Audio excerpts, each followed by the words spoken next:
as they are for other central banks. We've been fortunate to not need anything like that. Well, we've not used anything like that, but it's available to us. And as I indicated in the room, there's a whole range of tools that normally would only be contemplated if interest rates lose their ability to address the issues that we face. Next question is Kim. Kim McCrail from the Wall Street Journal. Governor, could you walk us through how you anticipate the interest rate cut yesterday will impact Canadian housing markets and what that might mean for vulnerabilities? Sure. So, I mean, look, there's no question that over the next few months we'd expect to see shock minus control, if I can use that kind of layout, more housing activity than we see without the interest rate cut. However, as I argued in the presentation, we believe the most likely course of this shock is to cause consumers to be concerned, to perhaps reduce their major purchases, to be more cautious in their behavior. That would be the sort of thing we would predict, although it's not a given. It's just, it seems like to us, an important downside risk to get in front of so that we can cushion the blow as it emerges, as opposed to waiting until it happens and then responding. And so as we see it, there's an unquantifiable effect from such a shock on confidence, and then from there, a difficult to quantify effect from confidence to housing purchases. But this is one of the best relationships in economics. Consumer confidence is a very important variable in economists' models for things like vehicle sales, vacations, housing purchases. Okay. Consumer confidence matters a lot. It's not just, you know, am I confident or not? It's about your long-term sense of your job security, your income security. Those things matter to a lifetime decision such as buying a home. And so it feeds directly in. And so my expectation is that we'll see consumer confidence declining as this unfolds, and that our hope is that lower interest rates will the market. But this time it's only in perspective. I can't really make those claims yet. Fergal and then David. Fergal Smith, Reuters. Governor, was the bank leaning toward a cut even without the outbreak of the coronavirus? You mentioned a number of other issues that were impacting the economy in the first quarter. Yes, no question. As we indicated both in October, December, and January, we had a number of downside risks that we were monitoring, and we thought that net there were downside risks to the outlook. But we believed that they were, on balance, sufficiently small, that they were being outweighed by the risk of adding to financial vulnerabilities if we did act. That's a complex trade-off. I'm not going to pretend that we measure those trade-offs to the decimal point, but they are quantifiable trade-offs, and we've got new modeling to support that analysis. So, but what has happened is over the last few weeks, that downside risk has accumulated and taken us into a zone where we believe those risks are sufficiently negative, they outweigh that other concern. So yes, the virus, that's before mentioning the virus. But you know, you could arguably say that you know, oil prices and other commodity prices are down quite a bit since the first of the year, and that's due to the virus. But so of course, you know, it's something you don't necessarily react to until it occurs, because you you wouldn't have necessarily forecast that. So just in the shocks that I outlined, the special factors, it suggests that we will have 2 quarters in a row, Q4 and Q1, of very slow growth, and often that is sufficient to put a dent in consumer confidence for a more prolonged period. And so for all those reasons, we believed we had a bias towards moving before bringing the virus analysis into the consideration. That, of course, that is, of course, the big one, but at this moment, not really quantifiable except in the terms of the disruptions that would cause. We believe it would also affect consumer confidence and have a more profound effect. I can go from here. David? David Parkinson of the Globe and Mail. Governor, can you give us an idea? I mean, you've talked about this being a coordinated move with the other G7, both fiscal and monetary policymakers. Can you give us a better idea of just to what degree there is agreement on the actions that will be taken? Obviously, we saw the Fed cut 50 basis points. The next day, we see the Bank of Canada cut 50 basis points. There are other central banks out there that are presumably moving towards something, but I'm just trying to get an idea of what level are we coordinated. This is not every central bank putting out a statement saying we are all cutting today, obviously, but to what degree are we going to see the other central banks and then the fiscal authorities also make a move here? So, I mean, obviously I can't speak for other central banks or for even our own fiscal authority or other fiscal authorities. There's a lot of counterparties that I can't actually discuss. But I think the better way to think of your question is, what does policy coordination look like? If you define coordination as everybody acting on exactly the same day in exactly the same way, such as occurred in 2008, Thanksgiving weekend, Canadian Thanksgiving weekend, that is not a situation we find ourselves in today. But what we do have is a very frequent, high-level collaboration, which I think is as good as coordination actually gets in most situations. It is that we have talked enough that we have a shared understanding of what we're facing. We're in broad agreement about which tools would work and in what situations. When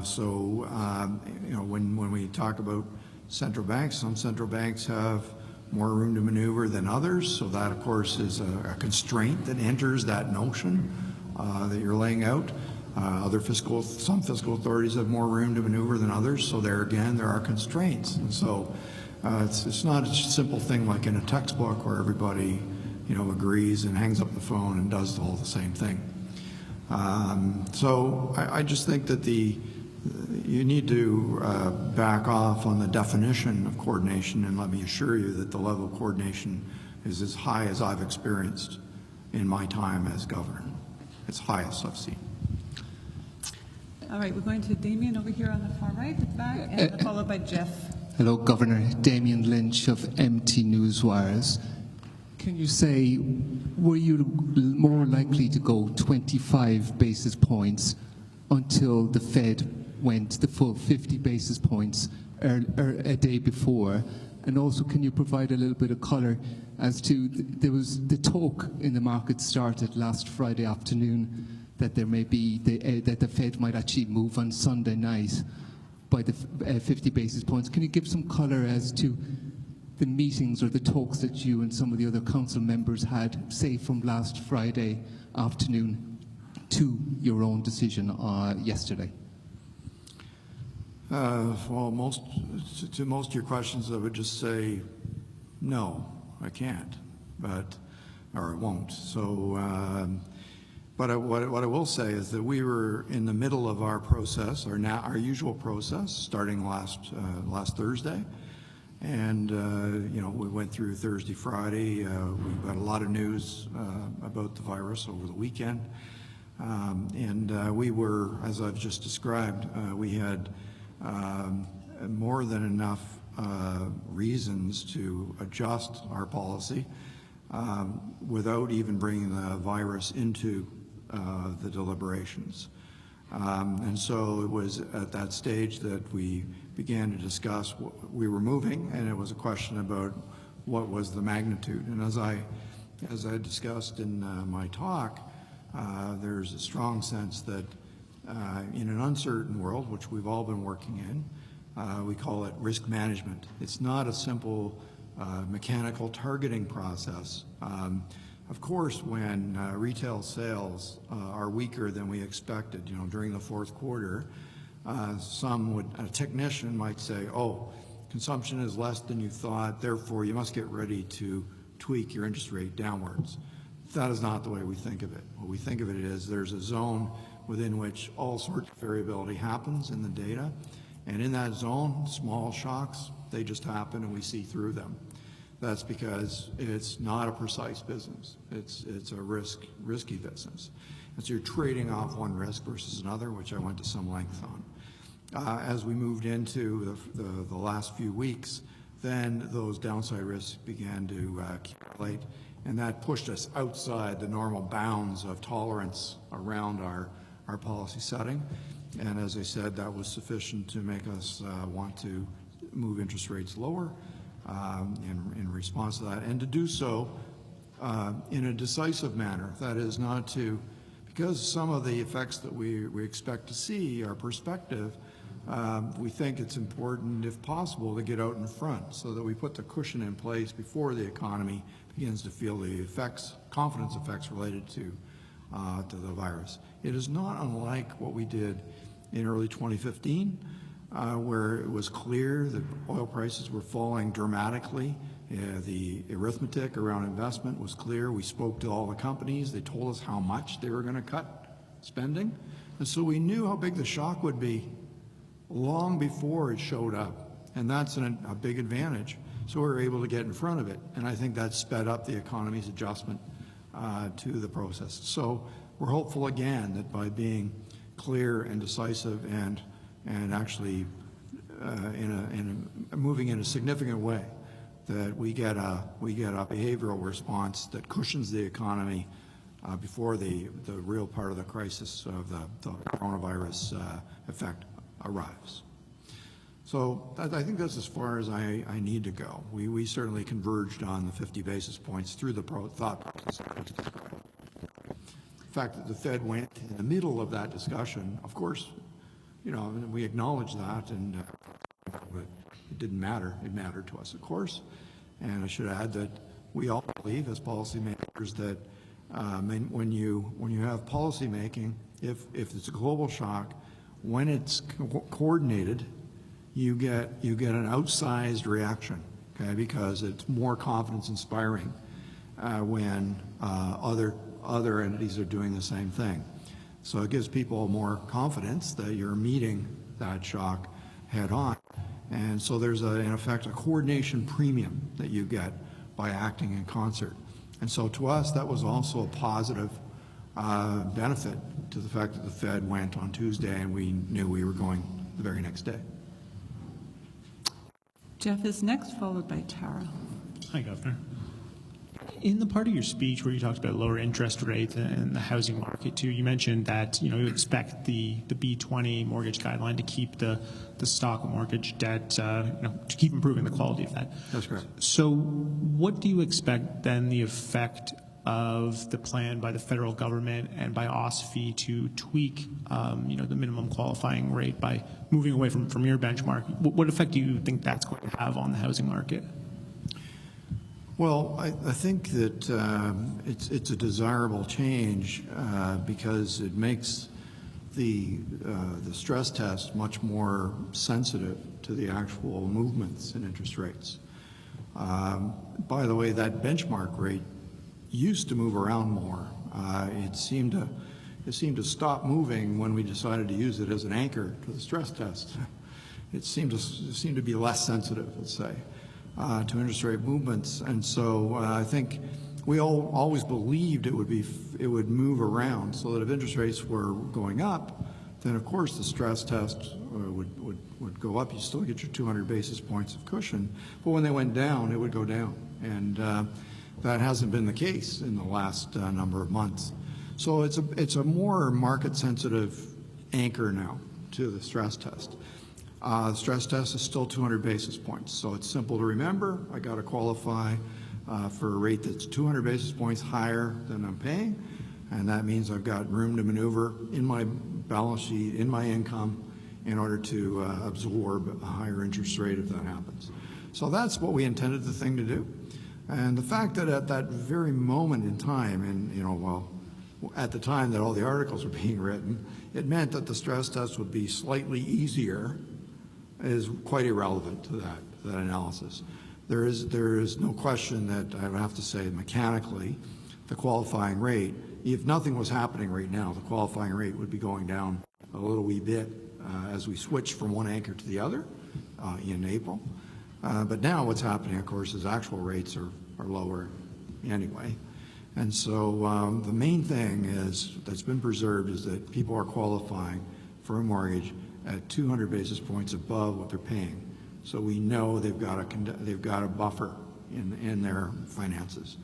And that means that every new mortgage that is being approved under that arrangement is it contributes to financial stability. It's more sustainable than all the mortgages that were being granted before. Now, we've always had good underwriting, so don't make it sound like suddenly we got good underwriting. So our banks have always been very, let's say, careful underwriters of mortgage debt. But the fact is that gives us additional comfort. And so when we talk about how debt may go up because interest rates are lower, we say yes, but at least now if debt is going up, it's going up with higher quality debt than what we had in the existing stock of debt. So that's good reassurance to the central bank, which is trying to take account of these competing trade-offs. And so it's a very welcome change. Tara and then Gloria. If COVID-19 turns out to be a short-term issue, how quickly will the central bank look to reverse this rate and reverse this cut and raise rates? Well, I don't know if I want to front load that. You know what our operating framework is. It'll depend on what the forecast for inflation is, what the economy is doing at the time, and so I simply won't front run that. If we do our forecast in detail every 3 months, so we're working on it now for April. That update will contain obviously some judgments around the effects of the coronavirus, but it's a very fluid situation. So principles of risk management again are going to be like, well, we have to wait and see, how things unfold, and you got to watch and see if we're right about our assumptions, and if we're wrong, then we revise that and we'll make a plan around that. So we haven't changed our operating environment. The framework is the same as it always was. So if there's no fallout or the less fallout than we're allowing for, that'll of course be unambiguously good news for everybody. Yeah, I think I'm supposed to go to Stephen next. Okay. Governor, you said that you are ready to move again if required. What will you be looking at over the next 6 weeks in terms of data as a proxy of where the economy is? Well, there's nothing unusual in that sense. We'll look at all the same data that we always look at. We just got the national accounts for Q4 last week, and so we've got that strong starting point of data to work from. It had, as I said in my talk, some weaknesses in it that we're watching carefully. We want to see if those weaknesses continue to get bigger or if we get signs that they're reversing. So that's on investment. So for instance, if NAFTA, I expect any time now the CUSMA, the new NAFTA, would get ratified. That I think would be confidence inspiring for the business sector. We have businesses will be watching how the virus unfolds and how it may affect their environment. So that could delay things. We simply don't know. So we're watching all of those things together in the usual way. And in April, we'll have a new forecast for you, and it'll be no doubt highly conditioned on some of these assumptions. And then we have to monitor how those assumptions play out over the coming weeks. So right now, we're very focused on how the virus may be spreading and how it may be affecting business. And for that matter, the people who work in the businesses. So we see, we have, in Italy, we have a clear case study going on that we're all learning from, and we're part of the coordination we talked about earlier, is that we're getting very straightforward, person-to-person discussions about what they're seeing, 2,700 cases, around 10% require intensive care. You know, we've got rates of people who succumb to the virus, and what their age is. So we get a lot of data from countries that are out in front of this shock, and so I'm sure that'll be very helpful to our own health authorities. And so all that is it's impossible simply to predict. So for now, it's we've set things up so we think we've cushioned whatever blow is coming, and we'll monitor things, and that's data dependence. That's the way it looks. Okay, I think we're going to go to the phone line now. I believe there's one question. I just want to remind people on the call to mute their line if they're not asking a question. You can do that by pressing *6 and unmute by pressing *7. Do we have a question from the phone?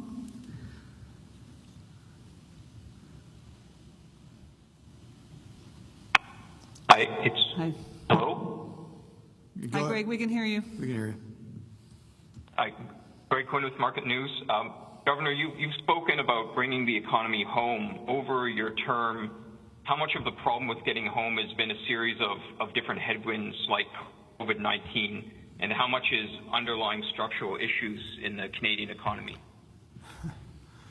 So, you know, my sense of home is that we've been in the neighborhood of home for about 2 years now, with inflation on target, unemployment at 40-year lows, and wages gradually catching the upwave. It's been very encouraging to see. And through that period, as you know, interest rates have stayed constant. The Canadian dollar has stayed quite steady. And so it's been a highly predictable environment for business and for job creation. So that's been gratifying to see. And in that context, as I said, of course, we saw shocks along the way. I would think of them primarily as kind of like it's springtime, so I can use the pothole analogy. Certainly in Ottawa, we got that. And so, you know, when you see the little potholes, you just kind of drive over them and you feel it, you think, okay, that wasn't too bad, and you just stay the course. But then what happens is something big you can see. There's, you know, one of those big puddles that you don't know if there's a hole in the bottom of it. I promise you it's a good idea to drive around those things, because there often is a hole in the bottom of those big puddles. And so it becomes a detour, right? And so it's clear to me that we have the makings of a new detour here. We have the ingredients, and so we've had to say, well, we're going to take, for one thing, the economy is quite resilient. It's demonstrated that, and I spent a lot of time on that today. That's a good thing. Think of it as, you know, where do you want to be when something like this happens? Well, if you're at home, okay, you're more resilient if you're already at home. And the economy is at home, and so it's in a resilient place to be able to adjust and to absorb a shock when it comes along. And so here we are. But it is requiring us in policy space to take a bit of a detour. And so it'll be our job to do everything that's in our control, to use our tools to get the economy back on track, to get back home as quickly as possible. We are dealing with an unknown size and unknown scope of shock, and so we're taking as precautionary measures at this stage. So that's about how I can sum it up for you, Greg. Okay, so there are no more questions on the phone, so we're back in the room, and I've got Gloria. We have a bit of time, so maybe 2 or 3 questions.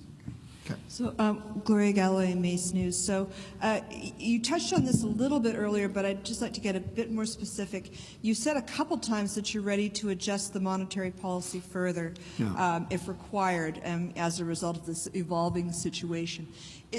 What will you be looking for in terms of the virus specifically, in terms of North America, Canada? What are you actually going to be looking for before you make decisions about what you're going to do next steps? Well, as I indicated before, we made a decision this week not to dip our toe in the water, but rather to make a decisive and clear move so that people get immediate impact through mortgage renewals and cash flow for those with flexible mortgages. And so we believe we've done a lot there to cushion a blow. We don't know how big the blow might be, so we'll be looking at ways to figure out how big that blow might be and how long it might last. So, as I said, look, if production is going to be disrupted, if people need to stay home from work with their children, you know, monetary policy has no means of addressing those things. It's what economists call supply shocks. You saw the question in the room. Yeah, of course, that's absolutely true. But what we can do is put a little bit of a safety net in underneath that, so people can say, well, the good news is my mortgage payments are going to be $100 less per month or whatever, so I've got a little extra cash flexibility than I didn't expect. And so you've put something in there. But really, what the coordination discussion is going towards is what sort of targeted measures can be taken to protect those of us who are the most vulnerable, people who do get sick and then are at home for 2 weeks or in hospital for 2 weeks or whatever, or those who have to be home because their kids aren't going to be not in school. So in Japan, you know, they've got closed schools. Some people have to stay home. So companies are taking actions in concert with the government to kind of cushion that blow for the most vulnerable people. So those kinds of measures have to be, you know, formulated and thought about and so on. And of course, that would be something you'd want to take into account about whether one needs to do anything more, or if it's of purpose to do something more in monetary space. So there will be an intense coordination that crosses those policy spaces. And so the government has formed a special committee to take a whole of Canada approach to this. So let's watch and see how that goes. I'm certainly not in a position to predict those things. I'm just here to say, you know, and from our part, this is one thing we can do to contribute to that offset. And so there you go. Now let's see how things unfold from here. All right. So this is the last question, David. Governor, I know that we're still 6 weeks away from having formal new forecasts, but right. you did indicate that your analysis at this point is that, you know, we had a weak fourth quarter, we will have another weak first quarter, and that there will be an impact spilling over to the second quarter. I'm wondering if you can, without specifically quantifying, if you can give us an idea of, do you believe now that the first quarter will be slower than the fourth? Do you believe that the second quarter will be slower than the first? Yeah, I'm really not in a, I mean, it wouldn't be fair to the experts, our staff, who spend all day trying to do the best job possible for you, Dave, in order to come up with that. But as I said I can go so far as to say, like, we know Q4 was less than 1% growth, even after you add back in things for some of the special factors that I mentioned that would not be repeated. You know, you've got like the shutdown in Oshawa. Once it's shut down, it's shut down, so it doesn't get shut down again. You got the CN strike, et cetera. So you got some of those special factors that you can sort of frame up estimates that you say, well, if that hadn't happened, or if the weather had been normal and the crops didn't get left in the field and then they didn't get shipped because of the rail strike. So you kind of try to do back the envelope calculations and those things. You would boost growth in the fourth quarter a little bit, right, above what was reported. And so another thing was we thought consumption would be slower. Why did we think that? Well, because retail sales were slow. But I'd said in a couple of fora where I think you were present, our retail sales are not the same as retail purchases in our data set. Retail sales are Canadian stores, what they're selling.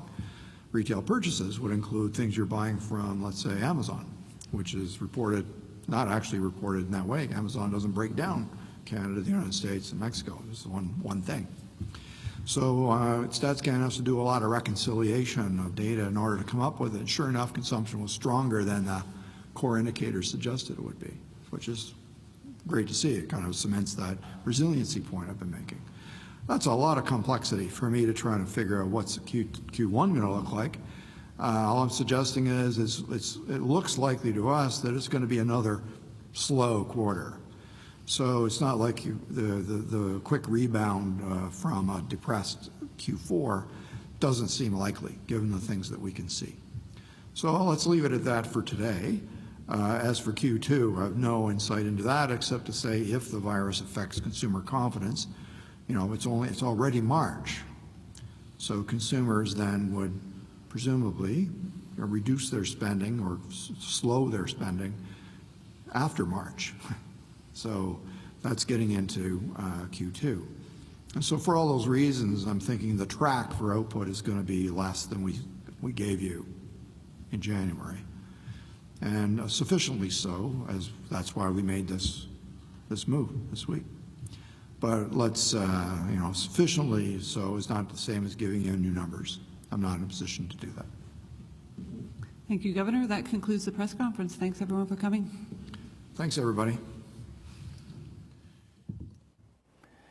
Hello again, I'm Peter Van Dusen. We've been listening to the Governor of the Bank of Canada, Stephen Poloz, speaking with reporters and providing